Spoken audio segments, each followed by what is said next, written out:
beautiful day in Vryburg. Although there's sunshine, it's very cold. Um, but I love that that winter sun. Winter sun. I'm on the grass, my favorite spot, with a kitty cat next to me. Yes, he says hi. And I'm just going to read to you from my book, You Are Super Blessed. This is day 3 that I'm reading. I think it will be chapter 2 though. I just want to read out of my journal, which is tributed to Louise Hay. All the affirmations in here was the journey I had to self-love, where Louise Hay has been my biggest mentor. And my journal is also not just for 1 year. I didn't put a year date, only a day date, so you can use it forever. I sell it with my books, and I'll share my links in the descriptions. So today's affirmation is: it is with flexibility and ease that I will see all sides of an issue. There are endless ways of doing things and seeing things. I am safe. How beautiful is that? Daily affirmation. We get much further in life, and life is to live, so start living. Here's my book that I gave 7 years of my life to, and feeling very grateful that it is in published form. I want to send this message out to the whole world, and I'm endeavoring that, and I need help in that, and I know that the universe, God, life will provide that to me, because I know my purpose, and I call it synchro destiny. So I'll start reading from chapter 2, a story of note. Not so long ago, in a place not unlike your own, lived a married couple.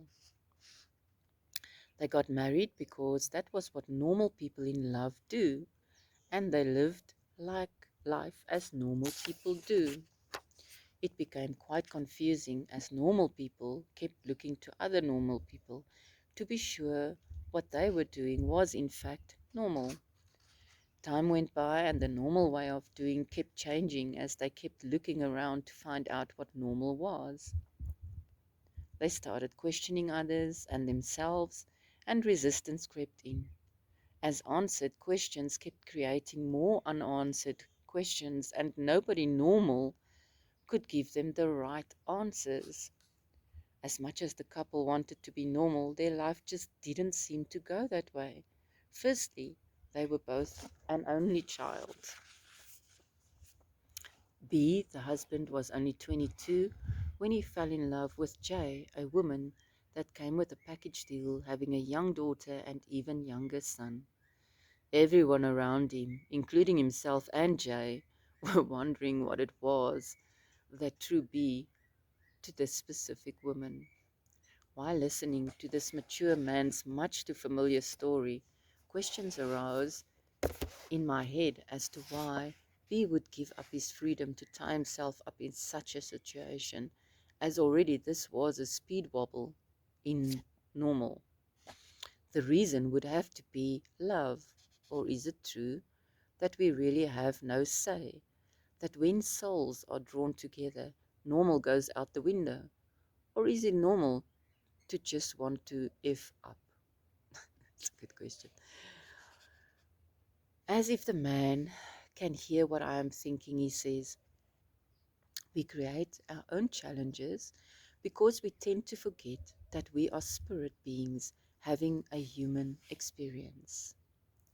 Normal people in normal lives tend to forget that we have to feed the spirit more and human less. Because of this, some may go on a path of self-destruction, for example, through addictions like obesity or its counterpart, anorexia, alcoholism, pornography, gaming, and many more. We do anything to numb our senses when normal gets too much. I must have surfaced out of the dismal corners of my cluttered mind at some point while sitting there, numb from head to toe with grief, because I gradually became aware that I could not hear him anymore. I want to get back to the previous, I'm just going to read the previous paragraph, because this was my life growing up, and then in adulthood, I brought the same in. Um, because when challenges come to us, it's a circle. It'll come back. If you haven't dealt with that challenge, it'll come back again. So it'll go another circle around, and it might manifest in a few years' time and come back to you on a greater scale. And it will always become greater and bigger. The challenge will prove to be too big until we grasp why the challenge is there, and we do something about it, or we listen and feel it and see it for what it is and why it's there. And if there's a root inside ourselves attracting this, we need to get out that root and let it go and replace what we were busy with.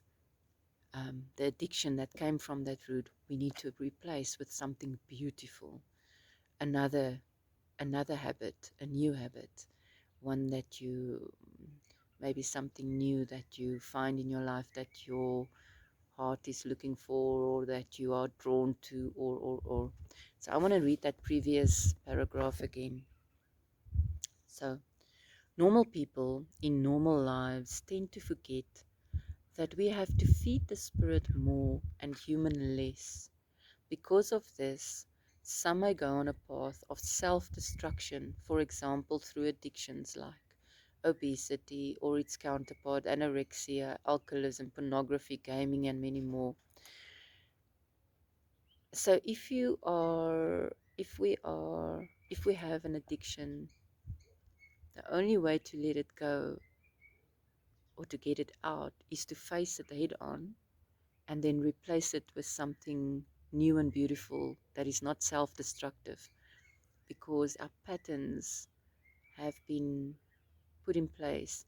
So you can listen to Dr. Joe Dispenza or on replacing or rewiring your brain, or someone that knows. We've got everything we need, all the tools available to create your most beautiful life, one that you can be proud of and that you wouldn't want to um, opt out of, or um, go drink, or anything like that. My words are not there, as you can hear, but I think you get the gist of it. So I'm going to continue. We do anything to numb our senses when normal gets too much. We do anything to numb our senses when normal gets too much. We want to deaden it. We want to um, get it out with self-destructive behavior, and that just makes it worse. It makes it worse, and you go down a downward spiral until you hit rock bottom, and then you're anyway going to have to either opt out or look at it. And life can be really beautiful if you start putting in more beauty and creating a beautiful life. I'm going to continue on. I must have surfaced out of the dismal corners of my cluttered mind at some point while sitting there, numb from head to toe with grief, because I gradually became aware that I could not hear him anymore.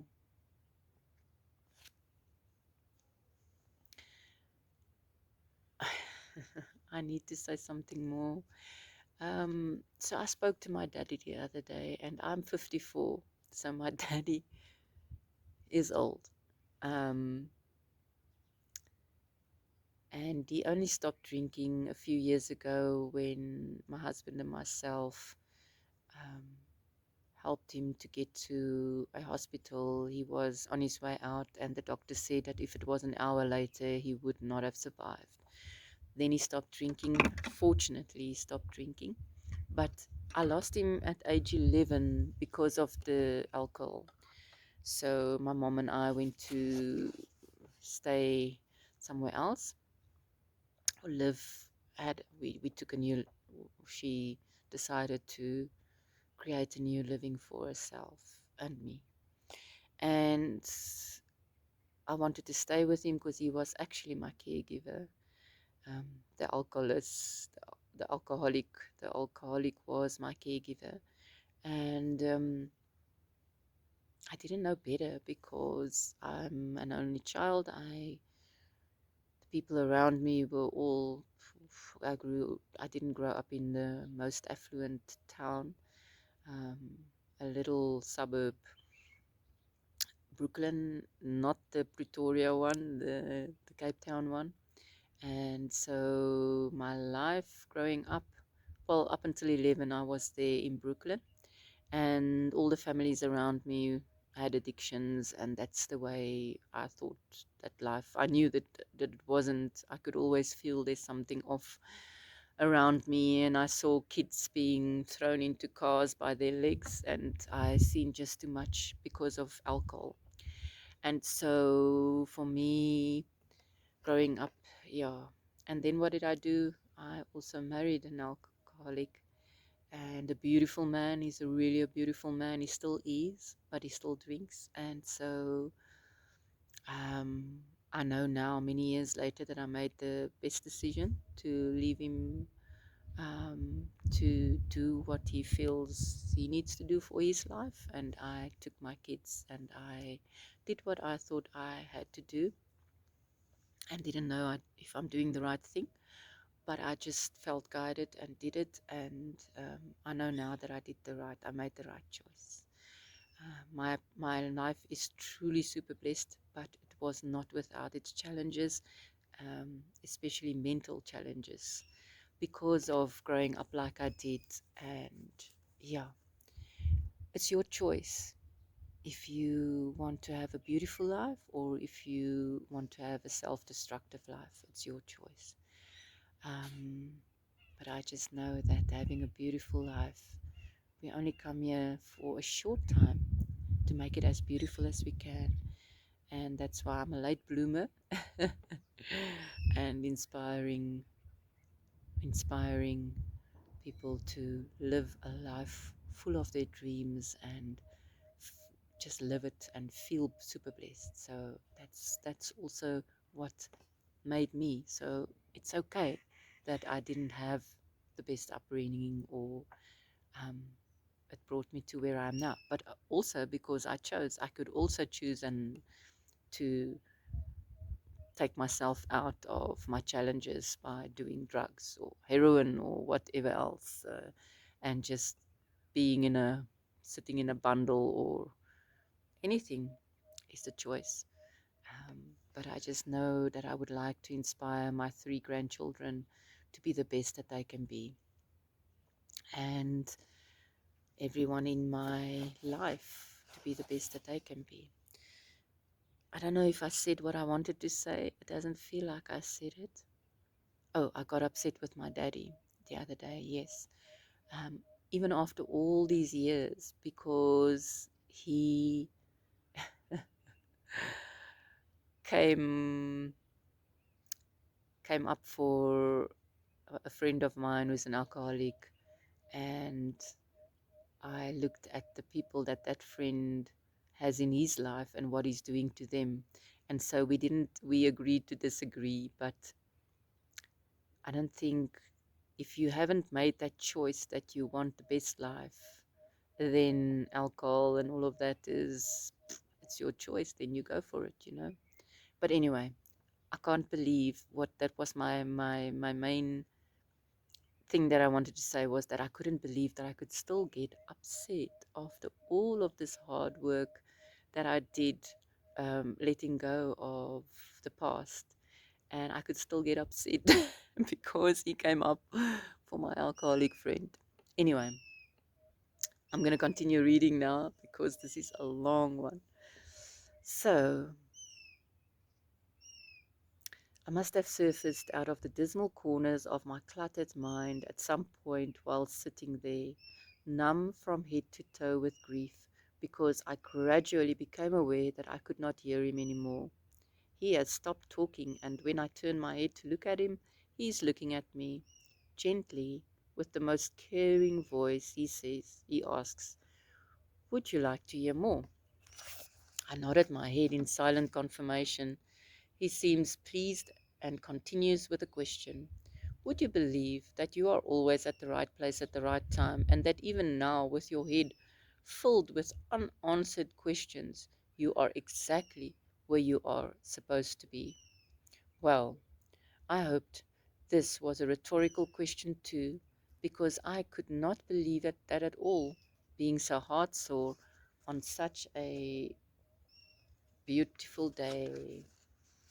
I vaguely hear him share another quote. "People think a soulmate is your perfect fit, and that's what everyone wants. But a true soulmate is a mirror, the person that shows you everything that is holding you back, the person who brings you to your own attention so you can change your life. A true soulmate is probably the most important person you will ever meet, because they tear down your walls and smack you awake." And that is a quote from Elizabeth Gilbert. Eat, pray, love. Yeah, eat, pray, love. Wow, now I am really listening. He sees this little bit of awakening and seizes the opportunity to ask me what it was that attracted me to my soulmate in the first place. How did he know that this was the challenge I was having? At this point, I am thinking that I cannot even bear to think of any such positivity, as I can only see the negativity we seem to always gravitate to. I cannot give him an answer to his question and instead reply, "We are both very passionate beings, so when we fight, it is with such great gusto, the end result may being how I feel now. I realize that it is our egos which get the better of us." I am astounded at his mastery of quotes as he shares a Turkish proverb. "Getting married is like buying an almond without knowing if it tastes bitter or sweet." And now all I want to do is sit and listen to this peaceful being who seems to be so knowledgeable as he explains about ego. The definition of ego, as in the dictionary: not wanting to be wrong, dumb, or ugly. And in Wikipedia, the word comes from the Greek meaning I, in English used as the meaning for self or identity. I am thoroughly amazed when he continues with yet another quote, which explains even more. From Eckhart Tolle's book, A New Earth.